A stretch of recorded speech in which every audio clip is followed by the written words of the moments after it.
தமிழகத்தில் அதிகபட்சமாக சேலத்தில் 102.2 டிகிரி ஃபாரன்ஹீட் வெப்பம் பதிவாகியுள்ளதோடு 6 இடங்களில் சதமடித்துள்ளது. தர்மபுரி, ஈரோடு, கரூர், பரமத்தி, மதுரை விமான நிலையம், சேலம் மற்றும் வேலூர் ஆகிய 6 இடங்களில் வெப்பம் 100 டிகிரி ஃபாரன்ஹீட்டை தாண்டி பதிவாகியுள்ளதாக சென்னை வானிலை ஆய்வு மையம் தெரிவித்துள்ளது. தமிழகத்தில் கோடை வெப்பம் சுட்டெரிப்பதால் 1 முதல் 5ஆம் வகுப்பு வரை பயிலும் மாணவர்களுக்கு முன்கூட்டியே ஆண்டு தேர்வுகளை நடத்த பள்ளிக் கல்வித்துறை முடிவு செய்துள்ளது. ஏப்ரல் 9ஆம் தேதி தொடங்குவதாக இருந்த ஆண்டு இறுதித் தேர்வு ஏப்ரல் 7ஆம் தேதியே தொடங்கவிருப்பதாக அட்டவணை வெளியிடப்பட்டுள்ளது. ஏப்ரல் 7ஆம் தேதி தொடங்கி 17ஆம் தேதியுடன் தேர்வுகள் நிறைவடைகின்றன. தமிழ்நாட்டில் வரும் 2ஆம் தேதி 5 மாவட்டங்களில் கனமழை பெய்ய வாய்ப்பிருப்பதாக சென்னை வானிலை ஆய்வு மையம் தெரிவித்திருக்கிறது. ஏப்ரல் 2ஆம் தேதி கோவை மாவட்ட மலைப்பகுதிகள், தென்காசி, விருதுநகர், தேனி மற்றும் திண்டுக்கல் மாவட்டங்களில் கனமழை பெய்ய வாய்ப்புள்ளது. ஏப்ரல் 3ஆம் தேதி கோவை மாவட்ட மலைப்பகுதிகள், நீலகிரி மற்றும் ஈரோடு மாவட்டங்களில் கனமழை பெய்ய வாய்ப்புள்ளது. வங்கி ஏடிஎம்களில் பணம் எடுப்பதற்கான கட்டணம் உயர்த்தப்பட்டிருப்பதற்கு முதலமைச்சர் மு.க.ஸ்டாலின் கண்டனம் தெரிவித்துள்ளார். பரிவர்த்தனைக்கான கட்டண உயர்வு என்பது டிஜிட்டல் மயமாக்கல் இல்லை என்றும் அது வங்கிகளால் நடத்தப்படும் சுரண்டல் என்றும் முதலமைச்சர் கடுமையாக சாடியிருக்கிறார். மேலும் ஏழைகளிடமிருந்து இப்படி பணம் பறிக்கப்படுவதைக் கண்டு பணக்காரர்கள் புன்னகைப்பதாக முதலமைச்சர் தனது கண்டன பதிவில் குறிப்பிட்டுள்ளார். 7 புதிய நகராட்சிகளை ஏற்படுத்தி தமிழ்நாடு அரசு அரசாணை வெளியிட்டுள்ளது. அதன் அடிப்படையில் போலூர், செங்கம், கன்னியாகுமரி, கோத்தகிரி, அவிநாசி, பெருந்துறை, சங்ககிரி ஆகிய பேரூராட்சிகள் புதிதாக நகராட்சிகளாக தரம் உயர்த்தப்பட்டு அதற்கான அறிவிப்பு அரசிதழில் வெளியிடப்பட்டுள்ளது. கூட்டணி விஷயத்தில் அமித்ஷாவின் கருத்தை இறுதி கருத்தாக எடுத்துக் கொள்ளுங்கள் என்று தமிழக பாஜக தலைவர் அண்ணாமலை தெரிவித்துள்ளார். கோவையில் செய்தியாளர்களிடம் பேசிய அவர், கூட்டணி குறித்து விரைவில் அறிவிப்பு வரும், பொறுத்திருங்கள் என்று கூறினார். முதலமைச்சர் ரேஸில் மு.க.ஸ்டாலின் முதலிடம் என்ற சி-ஓட்டர் கருத்து கணிப்பில் நாம் தமிழர் கட்சியை கணக்கிலேயே எடுத்துக் கொள்ளாதது ஏன் என கேள்வி எழுப்பிய நாம் தமிழர் கட்சியின் ஒருங்கிணைப்பாளர் சீமான், இது கருத்து கணிப்பா அல்லது கருத்து திணிப்பா என கடுமையாக விமர்சித்திருக்கிறார். திருச்சி விமான நிலையத்தில் செய்தியாளர்களை சந்தித்த அவர், திமுகவை வீழ்த்த வேண்டும் என்ற விஜயின் நிலைப்பாட்டை வரவேற்பதாக கூறினார். ஓட்டர் கருத்து கணிப்பில் முதலமைச்சர் மு.க.ஸ்டாலினுக்கு 27% ஆதரவு இருப்பது குறித்து அண்ணாமலையிடம் எழுப்பிய கேள்விக்கு 4இல் 1 மட்டுமே முதலமைச்சருக்கு ஆதரவு தெரிவித்துள்ளதாக விமர்சனம் செய்துள்ளார். மேலும் வரும் காலத்தில் தமது செயல்பாடுகள் எப்படி இருக்கும் என பார்ப்பீர்கள் என கூறினார். மறுசீரமைப்பில் தென் மாநிலங்களின் தொகுதிகளின் எண்ணிக்கை குறையாது என கூறும் மத்திய அரசு, வட மாநிலங்களில் தொகுதிகளின் எண்ணிக்கை உயராது என்று மத்திய அமைச்சர் அமித்ஷா உறுதிமொழி தர முடியுமா என அமைச்சர் ரகுபதி கேள்வி எழுப்பியிருக்கிறார். புதுக்கோட்டையில் செய்தியாளர்களுக்கு பேட்டியளித்த அவர், மக்கள் தொகையை கட்டுப்படுத்திய தென் மாநிலங்கள் தொகுதி மறுசீரமைப்பால் பாதிக்கப்படும் என தெரிவித்திருக்கிறார். உட்கட்சி பூசலை தவிர்க்கவும் கட்டமைப்பை பலப்படுத்தவும் விரைவில் தமிழக வெற்றிக் கழகத்தில் கூடுதல் பொறுப்பாளர்கள் நியமிக்கப்பட உள்ளதாக தகவல் வெளியாகியுள்ளது. கூடுதலாக 10 துணை பொதுச் செயலாளர்கள், 10 மண்டல பொறுப்பாளர்கள் மற்றும் 5 அமைப்பு செயலாளர்கள் நியமனம் செய்யப்பட உள்ளதாக கூறப்படுகிறது.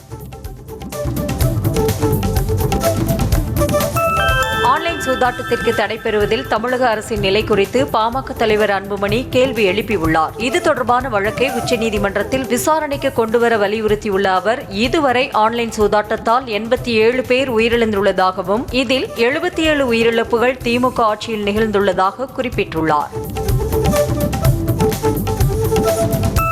பனையூரில் உட்கார்ந்து கொண்டு பரந்தூர் வேண்டாம் என்று சொல்வது சரியல்ல என விஜய்க்கு பாஜக மூத்த தலைவர் தமிழிசை சவுந்தரராஜன் கண்டனம் தெரிவித்துள்ளார். சென்னை மணப்பாக்கத்தில் செய்தியாளர்களை சந்தித்த அவர், படத்திற்கு பல மொழிகள் தேவைப்படும் போது பாடத்திற்கு பல மொழிகள் கூடாதா என விஜய்க்கு அவர் கேள்வி எழுப்பினார்.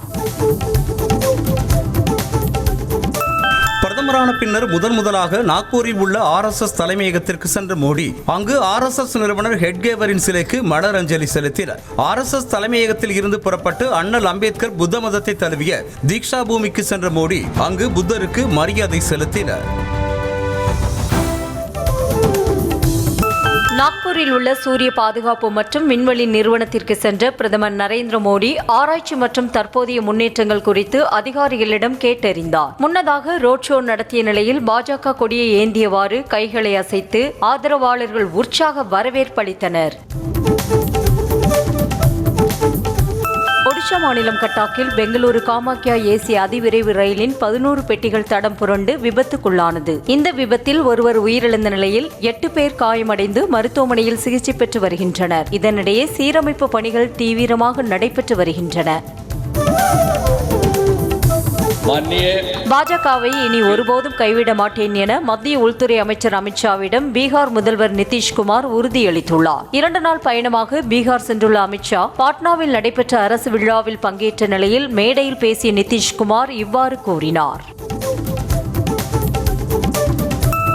சத்தீஸ்கர் மாநிலம் பிஜாப்பூர் மாவட்டத்தில் ஒரே நேரத்தில் நக்சலைட்டுகள் 50 பேர் தங்கள் ஆயுதங்களை ஒப்படைத்துவிட்டு சரணடைந்தனர். அவர்களில் 14 பேரின் தலைக்கு 68 லட்சம் ரூபாய் வரை வெகுமதி அறிவிக்கப்பட்டிருந்தது குறிப்பிடத்தக்கது.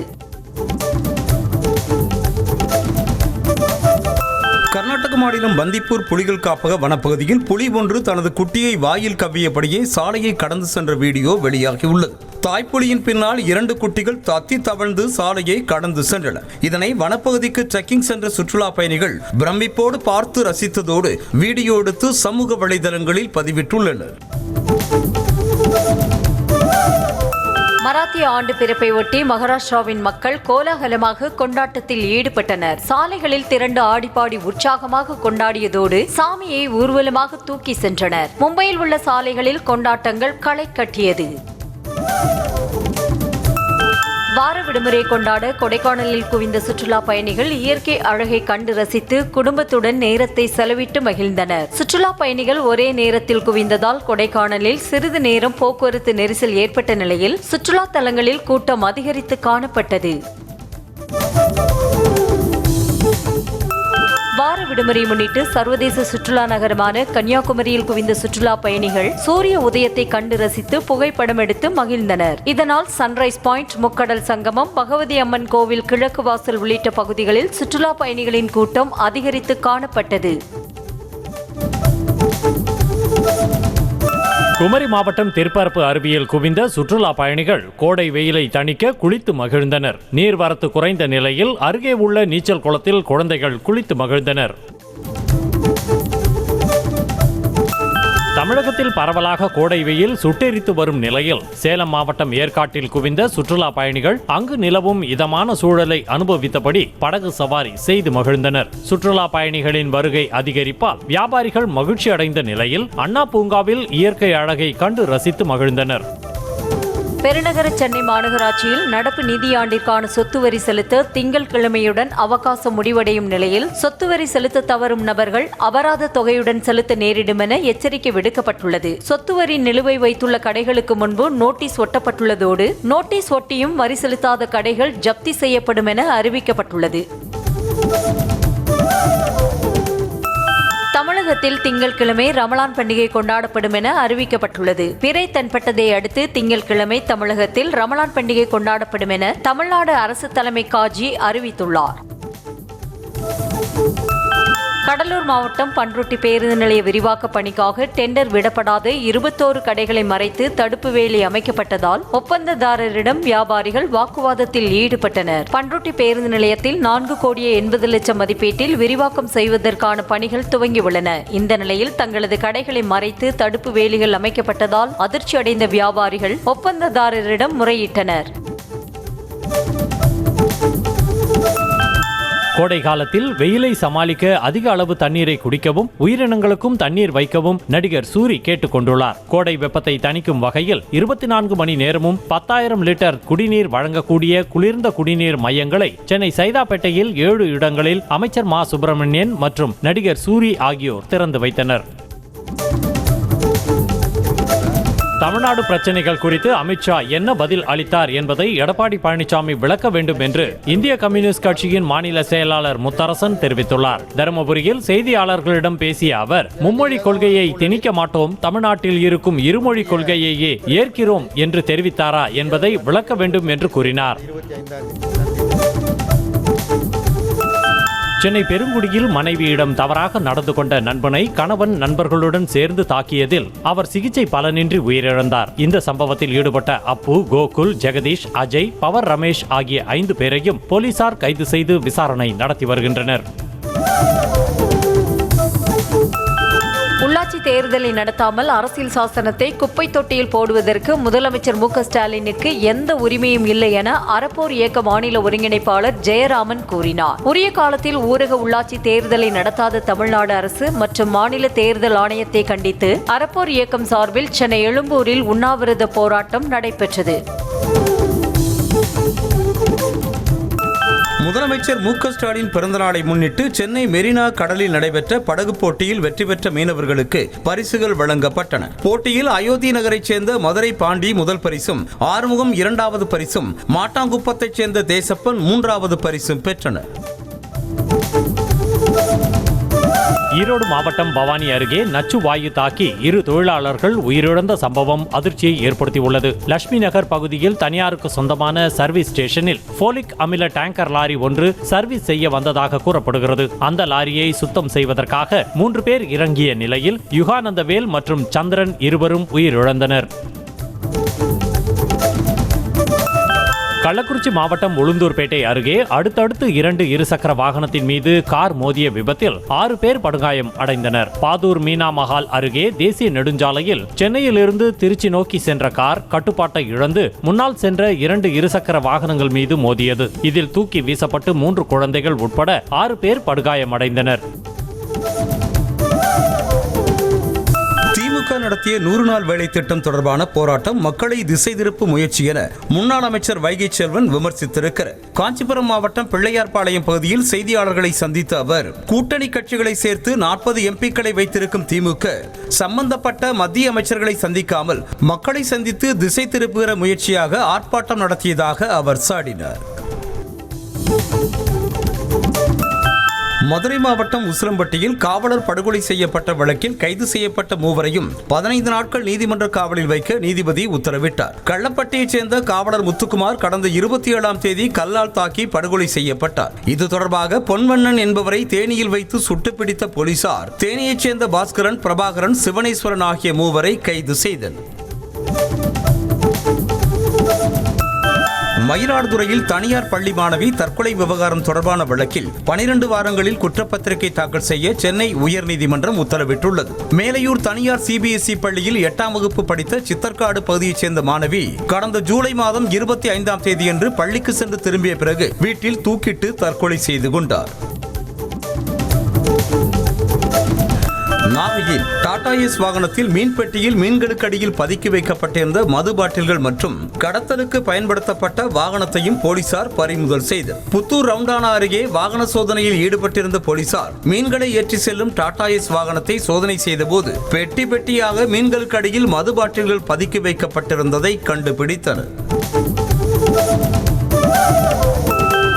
ஈஸ்டர் பண்டிகையை முன்னிட்டு உதகையில் நடைபெற்ற தவக்கால பிரகார பவனியில் ஏராளமான மக்கள் கலந்து கொண்டு சிறப்பு பிரார்த்தனை நடத்தினர். இருதய ஆண்டவர் தேவாலயத்தில் துவங்கிய பவனி 7 கிலோமீட்டர் தூரம் பயணித்து குருசடி திருத்தலத்தை அடைந்தது. சிறப்பு திருப்பலியில் உலகில் அமைதி நிலவவும், கொடிய நோய்கள் உலகை விட்டு அகலவும் மற்றும் பொதுத் தேர்வு எழுதும் மாணவர்களுக்கு சிறப்பு பிரார்த்தனையும் நடைபெற்றது. புதிதாக நியமிக்கப்பட்ட திமுக மாணவரணி மாவட்ட அமைப்பாளர்கள் மற்றும் துணை அமைப்பாளர்கள் கூட்டம் உதகையில் நடைபெற்றது. இதில் அமைச்சர் மு பே சுவாமிநாதன், MP ஆர் ராசா, மாநில மாணவரணி செயலாளர் ராஜீவ்காந்தி உள்ளிட்டோர் பங்கேற்ற நிலையில் இந்த கூட்டத்தில் 16 தீர்மானங்கள் நிறைவேற்றப்பட்டன. நெல்லை வண்ணாரப்பேட்டையில் ஆர்டர் செய்த பீஸா வர தாமதமானதால் கடைக்காரரை தாக்கிய பாளையங்கோட்டை திமுக பகுதி செயலாளரின் மகன் உட்பட 2 கைது செய்யப்பட்டனர். பாளையங்கோட்டை திமுக பகுதி செயலாளர் ஆண்டன் செல்லதுரையின் மகன் ஆல்வின் என்பவர் வண்ணாரப்பேட்டையில் உள்ள பீஸா கடை ஒன்றிற்கு சென்று பீஸா ஆர்டர் செய்துவிட்டு அங்கேயே காத்திருந்த போது இந்த சம்பவம் நிகழ்ந்துள்ளது. விழுப்புரத்தில் 75 ஆண்டுகள் பழமையான கோவிலை இடிக்க எதிர்ப்பு தெரிவித்து பொதுமக்கள் போராட்டத்தில் ஈடுபட்டதால் இடிக்கும் பணி தற்காலிகமாக ஒத்திவைக்கப்பட்டது. நீதிமன்ற உத்தரவின்படி பவர் ஹவுஸ் பகுதியில் உள்ள முத்து மாரியம்மன் கோவிலை இடிக்க அதிகாரிகள் சென்றனர். ஆனால் 75 ஆண்டுகளுக்கும் மேலாக இருக்கும் இந்த கோவிலை இடிக்கக்கூடாது என எதிர்ப்பு தெரிவித்து அப்பகுதி மக்கள் போராட்டத்தில் ஈடுபட்டனர்.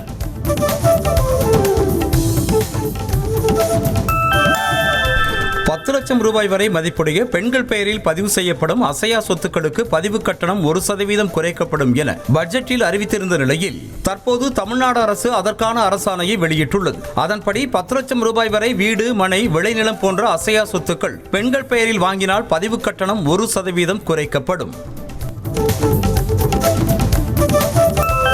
எத்தனை கட்சிகள் வந்தாலும், எத்தனை சதிகள் வந்தாலும், மத்திய அரசே நினைத்தாலும் 2026 மு க ஸ்டாலின் முதலமைச்சராவதை தடுக்க முடியாது என அமைச்சர் சேகர் பாபு கூறினார். அம்பத்தூரில் செய்தியாளர்களிடம் பேசிய அவர், அண்ணாமலை தமிழக தலைவர் அல்ல, தமிழகத்திற்கு ஏற்றுமதி செய்யப்பட்டவர் என விமர்சித்தார்.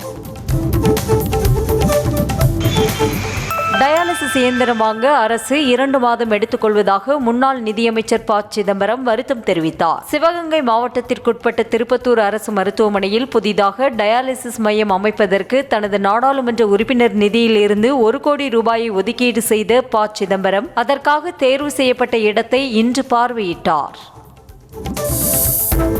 விடுமுறை தினத்தை முன்னிட்டு கீழடி அருங்காட்சியகத்திற்கு ஏராளமான சுற்றுலா பயணிகள் வருகை தந்தனர். அருங்காட்சியகத்திற்கு வருகை தரும் சிறுவர் சிறுமியரை கவரும் வகையில் மெகா சைஸ் டிவிகளில் பண்டைய கால விளையாட்டுகளான ஆடு புலி ஆட்டம், தாயம் உள்ளிட்டவைகளை விளையாட தொல்லியல் துறையினர் ஏற்பாடு செய்துள்ளனர். மயிலாடுதுறையில் நடைபெற்று வரும் பாதாள சாக்கடையை மேம்படுத்தும் பணிகளை பூம்புகார் எம்எல்ஏ நிவேதா முருகன், மயிலாடுதுறை எம்எல்ஏ ராஜகுமார் கூட்டாக ஆய்வு செய்தனர். பாதாள சாக்கடை திட்ட பழுதிற்கு நிரந்தர தீர்வு காண வேண்டுமென்ற பொதுமக்களின் கோரிக்கையை ஏற்று 83 கோடி ரூபாய் மதிப்பில் பணிகளை தமிழ்நாடு அரசு மேற்கொண்டு வருகிறது. நீலகிரியில் சேதமடைந்த வீடுகளை சீரமைத்து தராததை கண்டித்து கிராம சபை கூட்டத்தின் போது தரையில் படுத்து கிராம மக்கள் தர்ணாவில் ஈடுபட்டனர். 4 ஆண்டுகளுக்கு முன்பாக நடந்த ஹெலிகாப்டர் விபத்தில் சேதமடைந்த வீடுகளை சீரமைக்க மத்திய அரசு 26,000 ரூபாய் வழங்கியிருக்கும் நிலையில் அதை வழங்காமல் அதிகாரிகள் அலைக்கழிப்பதாக குற்றம் சாட்டினர். புதுக்கோட்டையில் பட்ட பகலில் இருசக்கர வாகனம் திருடப்படும் சிசிடிவி காட்சிகள் வெளியாகி பரபரப்பை ஏற்படுத்தியுள்ளது. கந்தர்வக்கோட்டை பகுதியில் SV மோட்டார் ஷோரூமில் மெக்கானிக்காக பணிபுரியும் பிரசாத் என்பவரின் இருசக்கர வாகனம் திருடப்பட்டுள்ளது. குற்றவாளியை உடனடியாக கைது செய்ய வேண்டும் என்று பொதுமக்கள் கோரிக்கை விடுத்துள்ளனர். தென்காசி மாவட்டம் சங்கரன் கோவிலில் பழுதாகி சாலையின் நடுவே நின்ற அரசு பேருந்தின் கதவுகள் மூடிக்கொண்டதால் பயணிகள் வெளியே வர முடியாமல் சிக்கி தவித்தனர். திருநெல்வேலியில் இருந்து ஸ்ரீவில்லிபுத்தூர் சென்ற அரசு பேருந்து சங்கரன் கோவில் மெயின் பஜார் பகுதியில் வந்தபோது திடீரென சாலையின் நடுவே பழுதாகி நின்றது. பேருந்தின் கதவுகள் மூடிக்கொண்டதால் பயணிகள் வெளியே வர முடியாமல் செய்வதறியாது தவித்தனர். திருப்பூர் மாவட்டம் போயம்பாளையம் பகுதியில் பனியன் நிறுவனத்திற்கு உட்பட்ட பகுதியில் நிறுத்தி வைத்திருந்த இருசக்கர வாகனத்தை இளைஞர்கள் திருடிச் சென்ற சிசிடிவி காட்சி வெளியாகியுள்ளது. சரக்காட்டோவில் வந்த இளைஞர்கள் மோகன் என்பவருடைய இருசக்கர வாகனத்தை திருடிச் சென்ற நிலையில் சிசிடிவி காட்சி உதவியுடன் போலீசார் விசாரணை நடத்தி வருகின்றனர். திருவண்ணாமலை மாவட்டம் செங்கம் பகுதியில் உள்ள ஓம் சக்தி நாகம்மாள் கோவிலில் உள்ள அம்மன் கழுத்தில் இருந்து சுமார் 50,000 மதிப்புள்ள தங்க தாலியை திருடிய வடமாநில இளைஞரை பொதுமக்கள் கையும் களவுமாக பிடித்து தர்ம அடி கொடுத்தனர். நிகழ்விடத்தில் ஏராளமான மக்கள் ஒன்று கூடியதால் பரபரப்பு நிலவியது. ஓய்வூதியம் மற்றும் குடும்ப ஓய்வூதியம் பெறுபவர்களுக்கு 70 வயது நிறைவடைந்தால் அவர்களுக்கு 10% கூடுதலாக ஓய்வூதியம் வழங்க வேண்டும் என தமிழ்நாடு மின்சார வாரிய ஓய்வு பெற்ற தொழிலாளர் மற்றும் அலுவலர் சங்கத்தினர் வலியுறுத்தியுள்ளனர். தூத்துக்குடி மாவட்டம் கோவில்பட்டியில் நடைபெற்ற இச்சங்கத்தின் பொதுக்குழு கூட்டத்தில் ஏராளமானோர் பங்கேற்றனர். கிருஷ்ணகிரி மாவட்டம் ஒசூர் அருகே விவசாய தண்ணீர் சேமிப்பு குட்டையில் மூழ்கி தந்தையும் மகனும் உயிரிழந்த சம்பவம் சோகத்தை ஏற்படுத்தியுள்ளது. நஞ்சாபுரம் கிராமத்தைச் சேர்ந்த கட்டட தொழிலாளி முனிரத்னம் தனது மகன்கள் சந்தோஷ்குமார், கலைச்செல்வன் ஆகியோருக்கு நீச்சல் கற்றுக் கொடுப்பதற்காக தோட்டூர் கிராமத்தில் உள்ள விவசாய தண்ணீர் சேமிப்பு குட்டைக்கு அழைத்து சென்றபோது இந்த சோகம் நிகழ்ந்திருக்கிறது. கள்ளக்குறிச்சி மாவட்டம் சங்கராபுரம் அருகே கிராம சபை கூட்டத்தை சுழற்சி முறையில் நடத்த வலியுறுத்திய சமூக ஆர்வலரை ஊராட்சி தலைவர் ஒருமையில் வசைபாடிய ஆடியோ வெளியாகியுள்ளது. மூக்கனூர் ஊராட்சியின் கிராம சபை கூட்டத்தை ஒரே இடத்தில் நடத்தாமல் சுழற்சி முறையில் அனைத்து கிராமங்களிலும் நடத்த வேண்டுமென சிவபுரத்தை சேர்ந்த சமூக ஆர்வலர் லோகநாதன் மாவட்ட ஆட்சியருக்கு கோரிக்கை மனு அளித்திருந்தார். திருவாரூர் மாவட்டத்தில் ஒரே நேரத்தில் 50 ரவுடிகளின் வீடுகளில் சோதனை நடத்திய போலீசார் 5 பேரை அதிரடியாக கைது செய்திருக்கின்றனர். மாவட்டத்தில் தொடர்ந்து குற்ற செயல்களில் ஈடுபட்டு வரும் நபர்களை கண்காணிக்கும் விதமாகவும் அவர்கள் தொடர் குற்றங்களில் ஈடுபடாமல் தடுக்கும் விதமாகவும் மாவட்ட காவல் கண்காணிப்பாளர் உத்தரவின் பேரில் மாவட்டம் முழுவதிலும் உள்ள ரவுடிகளின் வீடுகளில் சோதனை மேற்கொள்ளப்பட்டது. தூத்துக்குடியில் இருந்து சென்னை பெங்களூருவுக்கு விமான சேவையை ஸ்பைஸ் ஜெட் நிறுவனம் மீண்டும் தொடங்கியுள்ளது. கொரோனா காலகட்டத்தில் வருவாய் இழப்பு காரணமாக சேவை நிறுத்தப்பட்டிருந்த நிலையில் 5 ஆண்டுகளுக்கு பிறகு மீண்டும் இயக்கப்படுகிறது. சென்னையில் இருந்து பயணிகளுடன் தூத்துக்குடி விமான நிலையத்திற்கு வந்த முதல் விமானத்திற்கு தண்ணீர் பீச்சி அடித்து உற்சாக வரவேற்பு அளிக்கப்பட்டது.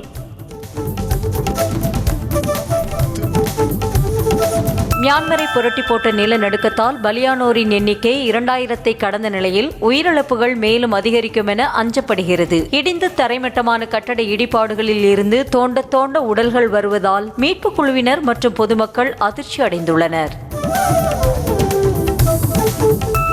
தாய்லாந்து தலைநகர் பாங்காக்கில் ஏற்பட்ட நிலநடுக்கத்தால் இடிந்து விழுந்த கட்டடத்தில் சிக்கி இருப்பவர்களை மீட்கும் பணி தீவிரப்படுத்தப்பட்டுள்ளது. கட்டுமான பணிகள் நடைபெற்று வந்த கட்டடம் இடிந்து விழுந்ததில் மியான்மர் தொழிலாளர்கள் உட்பட 47 பேர் மாயமாகி இருப்பதாகவும் 9 பேர் உயிரிழந்ததாகவும் தகவல் வெளியாகியுள்ளது. தாய்லாந்தின் பாங்காக் நிலநடுக்கத்தில் மகளை பறிகொடுத்த தாய் ஒருவர் மகளே என கதறி துடித்த சம்பவம் காண்போரை சோகத்தில் ஆழ்த்தியது. நிலநடுக்கத்தில் உயிரிழந்தவர்களின் எண்ணிக்கை தொடர்ந்து அதிகரித்துக் கொண்டே செல்லும் நிலையில் உடல்களும் மீட்கப்பட்டு வருகின்றன.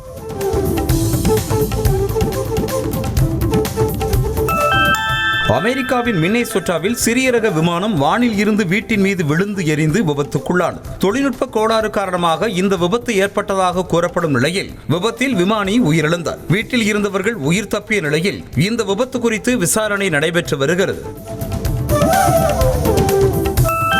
உக்ரைன் மீது ரஷ்யா நடத்திய ட்ரோன் தாக்குதலில் 2 கொல்லப்பட்டனர். கார்கிவ் நகரில் ரஷ்யா நடத்திய தாக்குதலில் ராணுவ மருத்துவமனை, அடுக்குமாடி கட்டடங்கள் உள்ளிட்டவை இடிந்து தரைமட்டமாகி இடிபாடுகளில் சிக்கி சுமார் 25 பேர் காயமடைந்தனர். மீட்பு படையினர் மோப்ப நாய்கள் உதவியுடன் கட்டட இடிபாடுகளில் யாரேனும் சிக்கி உள்ளனரா என தேடி வருகின்றனர். மியாமி ஓபன் டென்னிஸ் தொடரின் ஆடவர் ஒற்றையர் பிரிவு அரையிறுதி ஆட்டத்தில் அமெரிக்காவை சேர்ந்த முன்னணி வீரர் டெய்லர் பிரிட்ஸ் அதிர்ச்சி தோல்வியை தழுவினார். செக் குடியரசின் ஜக்கோப் மென்சிக்குடன் மோதிய அவர் 6-7, 6-4, 6-7 என்ற செட் கணக்கில் வெற்றி வாய்ப்பை பறிகொடுத்து தொடரில் இருந்து வெளியேறினார். நடிகர் அஜித்குமார் புதிய தோற்றத்தில் காட்சியளிக்கும் புகைப்படத்தை இயக்குனர் ஆதிக் ரவிச்சந்திரன் வெளியிட்டிருக்கிறார். குட் பேட் அக்லி திரைப்படம் வரும் ஏப்ரல் 10ஆம் தேதி வெளியாகும் நிலையில் அப்படத்தின் இயக்குனர் ஆதிக் ரவிச்சந்திரன் வெளியிட்டிருக்கும் இந்த புகைப்படம் அஜித் ரசிகர்களை உற்சாகத்தில் ஆழ்த்தியிருக்கிறது.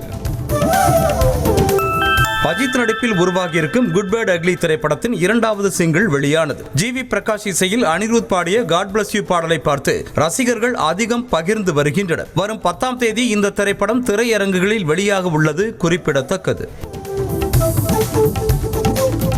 நடிகர் தனுஷ் இயக்கி நடித்துள்ள இட்லி கடை திரைப்படத்தின் OTT உரிமத்தை நெட்ஃபிளிக்ஸ் நிறுவனம் 45 கோடி ரூபாய்க்கு வாங்கியுள்ளதாக தகவல் வெளியாகியுள்ளது. இந்த திரைப்படம் வரும் ஏப்ரல் 10ஆம் தேதி வெளியாகும் என அறிவிக்கப்பட்ட நிலையில் அதே நாளில் அஜித்தின் குட் பேட் அக்லி திரைப்படம் வெளியாவதால் இட்லி கடை பட ரிலீஸ் தள்ளி போகலாம் என கூறப்படுகிறது. நடிகர் விக்ரமின் 63வது படத்திற்கு வீரமே ஜெயம் என பெயரிடப்பட்டிருப்பதாக தகவல் வெளியாக இருக்கிறது. மண்டேலா, மாவீரன் படங்கள் மூலம் கவனம் ஈர்த்த மடோன் அஸ்வின் இயக்கத்தில் உருவாகும் இந்த படத்தின் படப்பிடிப்பு வரும் மே மாதம் தொடங்கும் என கூறப்படுகிறது. விக்ரம் நடிப்பில் உருவான வீரதீர சூரன் 2 திரைப்படம் வெளியான நிலையில் படக்குழுவினர் கலகலப்பாக பேசிக்கொண்ட வீடியோவை இன்ஸ்டாகிராம் பக்கத்தில் பகிர்ந்துள்ளார். நடிகை துஷாரா விஜயன் விக்ரமை பார்த்து சுடுவது போன்றும் உடனே விக்ரம் சாய்வது போன்ற காட்சிகள் அதில் இடம்பெற்றுள்ளன. போர்த்தொழில் பட இயக்குனர் விக்னேஷ் ராஜா இயக்கத்தில் தனுஷ் நடிக்கும் புதிய திரைப்படத்தில் நடிகர் ஜெயராம் வில்லனாக நடிக்க இருப்பதாக தகவல் வெளியாகியுள்ளது. அதேபோல் நடிகர் அர்ஜுன் முக்கிய கதாபாத்திரத்தில் நடிப்பதாகவும் தகவல்கள் தெரிவிக்கின்றன.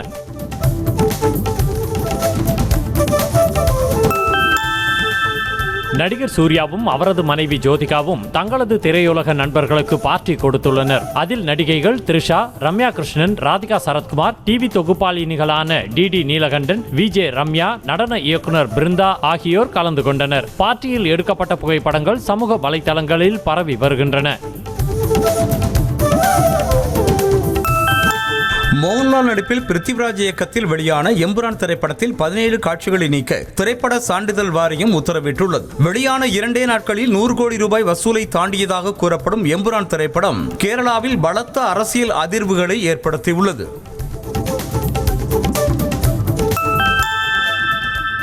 கேரள முதலமைச்சர் பினராயி விஜயன் மோகன்லாலின் எம்புரான் திரைப்படத்தை திரையில் கண்டு ரசித்ததோடு சர்ச்சைகளுக்கு மத்தியிலும் படக்குழுவினருக்கு பாராட்டு தெரிவித்திருக்கிறார். படத்திற்கு ஒரு பக்கம் கடும் எதிர்ப்பு எழுந்த நிலையிலும் அவர் பாராட்டு தெரிவித்தது குறிப்பிடத்தக்கது.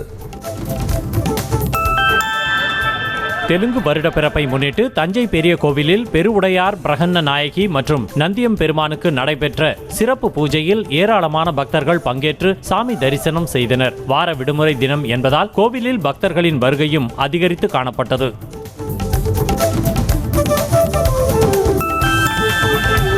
விருதுநகர் மாவட்டம் ஸ்ரீவில்லிபுத்தூர் பெரிய மாரியம்மன் கோவிலில் பங்குனி மாத பூக்குழி திருவிழாவை முன்னிட்டு நடைபெற்ற தேரோட்டத்தில் ஏராளமான பக்தர்கள் பங்கேற்று தேரை வடம் பிடித்து இழுத்து சாமி தரிசனம் செய்தனர். இதனை ஒட்டி பெரிய மாரியம்மன் சிறப்பு அலங்காரத்தில் எழுந்தருளி காட்சியளித்தார்.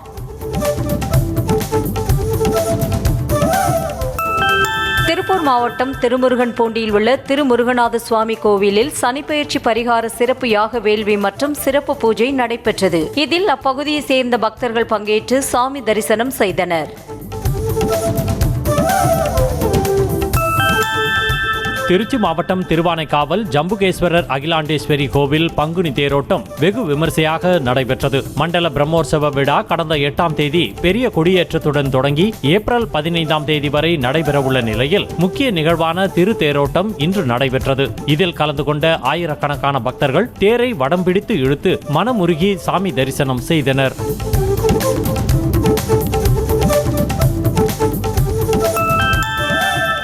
தஞ்சாவூர் ஸ்ரீ முத்துமாரியம்மன் கோவிலில் நடைபெற்ற திருவிழாவில் ஏராளமான பக்தர்கள் கலந்து கொண்டு சாமி தரிசனம் செய்தனர். இளங்கார்குடியில் அமைந்துள்ள ஸ்ரீ செல்வ விநாயகர், ஸ்ரீ முத்துமாரியம்மன், ஸ்ரீ நாகக்கன்னிகை ஆகிய பரிகார தெய்வங்கள் கோவில் திருவிழாவில் பக்தர்கள் பால்குடம், அலகு காவடி எடுத்து வீதியுலா வந்து நேர்த்திக்கடன் செலுத்தினர்.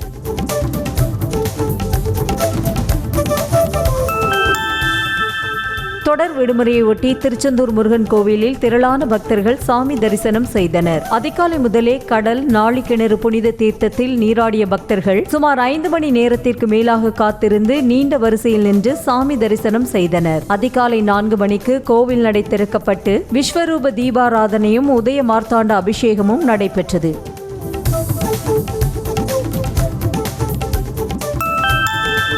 திருச்செந்தூர் சுப்பிரமணிய சுவாமி கோவில் நாளிக்கிணறு வாகன நிறுத்தத்தில் வாகனங்களை நிறுத்த தற்காலிகமாக தடை விதிக்கப்பட்டுள்ளதாக கோவில் நிர்வாகம் தெரிவித்துள்ளது. 300 கோடி ரூபாய் மதிப்பில் பெருந்திட்ட வளாக பணிகள் நடைபெற்று வருவதால் டிபி ரோட்டில் உள்ள தற்காலிக வாகன நிறுத்தத்தில் வாகனங்களை நிறுத்திக் கொள்ளலாம் என தெரிவிக்கப்பட்டுள்ளது.